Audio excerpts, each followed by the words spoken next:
السلام عليكم ورحمة الله وبركاته. ازيكم يا احلى متابعين في الدنيا دي كلها؟ عاملين ايه؟ النهاردة هنعمل مع بعض الكول سلو اللي بيبقى مع الفراخ الكريسبي او الفراخ المقرمشة او الكنتاكي. هنعرف طريقته في البيت وهنجيب النتيجة اللي بره واحسن كمان.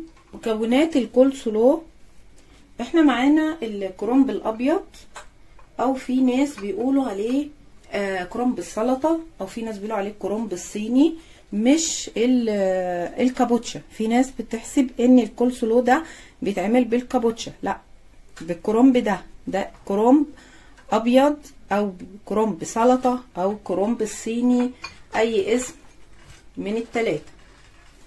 جايبين كرنبه حجمها صغير كده مش كبير، ومعاها كوباية من الجزر المبشور، وكمان هنحط معاه كوباية زبادي وكوباية مايونيز ومعلقتين عسل ابيض، معلقة سكر، رشة ملح، ومعلقة خل ابيض. ممكن تحطي ليمون بس انا بفضل الخل الابيض اكتر.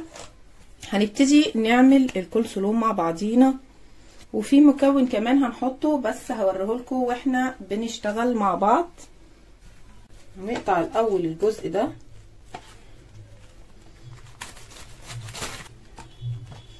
نشيل الراس دي،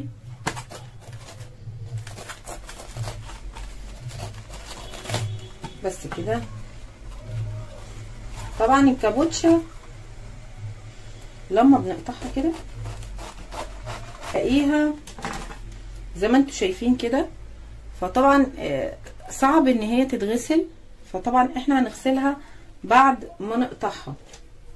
بنقطعها ازاي؟ مع طول مع القطعه دي هنقطعها كده.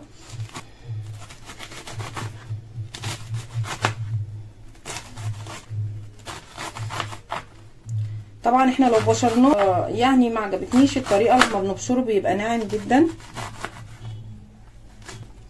بعد كده بنجيبه العكس وبرده بنقطعه صغير.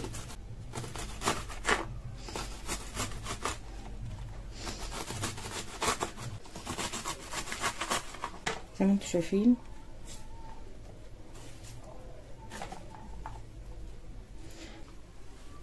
لو عايزين بعد ما قطعناه نعيد عادي، ممكن نقطع كده، نعيد عليه كده بالسكينه. عايزين القطع بتاعه يكون صغير بس مش مبشور، لان المبشور ادى نتيجه مش كويسه معايا، بقى ناعم كده ومش حلو خالص. النتيجه مش زي اللي بنجيبه من كنتاكي خالص، فما عجبنيش. جابت معانا كده نتيجه كويسه بعد ما قطعناها شويه كمان. بس كده نجيب الطبق وننزل فيه. انا كنت حطيت شويه، ننزل الباقي زي ما انتوا شايفين كده. انا خلاص كده خلصت قطعت الكرنب. على قد ما تقدري تخليه صغير، بس بلاش تبشريه عشان النتيجه مش هتعجبك. انا يعتبر الكرنبه صغيره، بصوا اللي فاض منها، يعني اللي فاض منها ربع واحده، يعني حوالي 3 كوبايات. بعد كده هنجيب المكونات بقى. اول حاجه هننزلها على الكرنب، هننزل الجزره المبشوره. هنقلب الكرنب مع الجزر كده.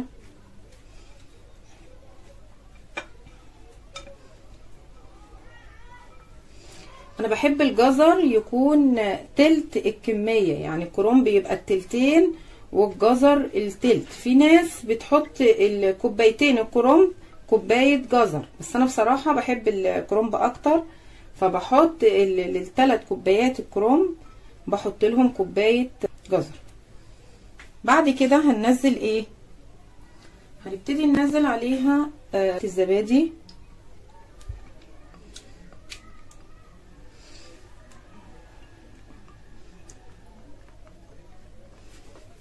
وهننزل المايونيز،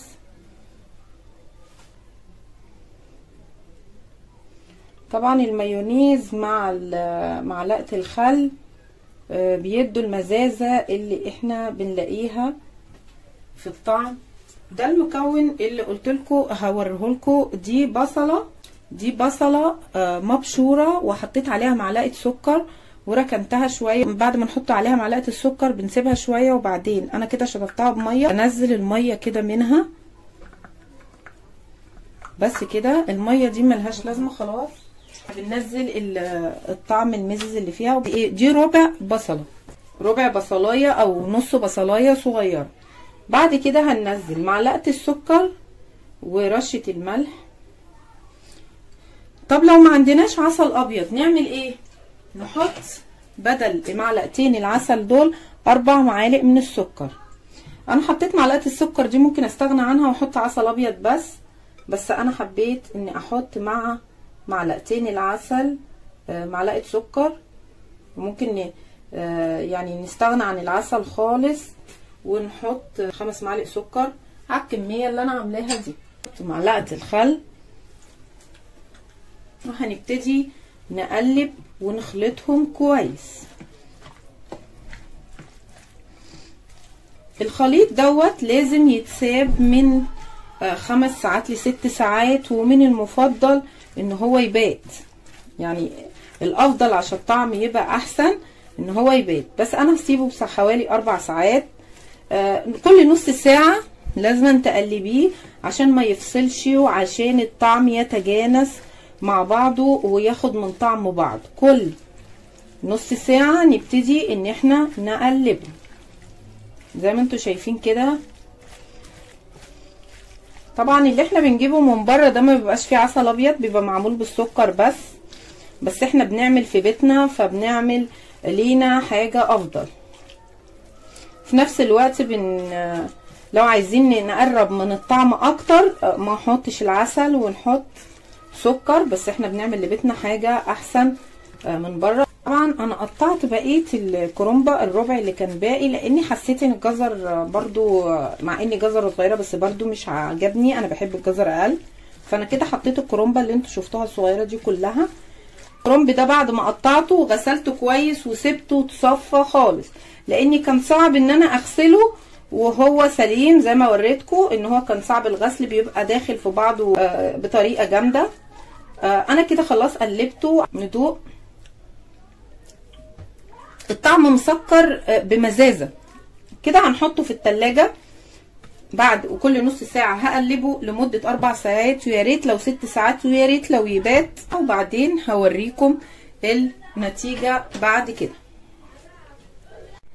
وده شكل الكول سلو بعد ما سبته في التلاجة حوالي يعني 2 ساعتين كده في التلاجة. كنت بقلبه كل نص ساعة. زي ما انتوا شايفين شكله بقى جميل. وعايزه اقول لكم ان انا حطيت له معلقه كركم وقلبته بعد ما خلصت، وكنت هحطه في التلاجة نسيت اقول لكم عليها عشان تديله اللون الابيض اللي مدي للورد شويه زي اللي بنجيبه من كنتاكي بالظبط.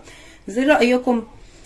طبعا بعد ما حطيناه ساعتين الكرنب خد من طعم المايونيز والزبادي. الكرنب خد من طعمها، فهو مسكر ومدي المزازه. بس كمان دلوقتي ندوق الطعم دلوقتي بقى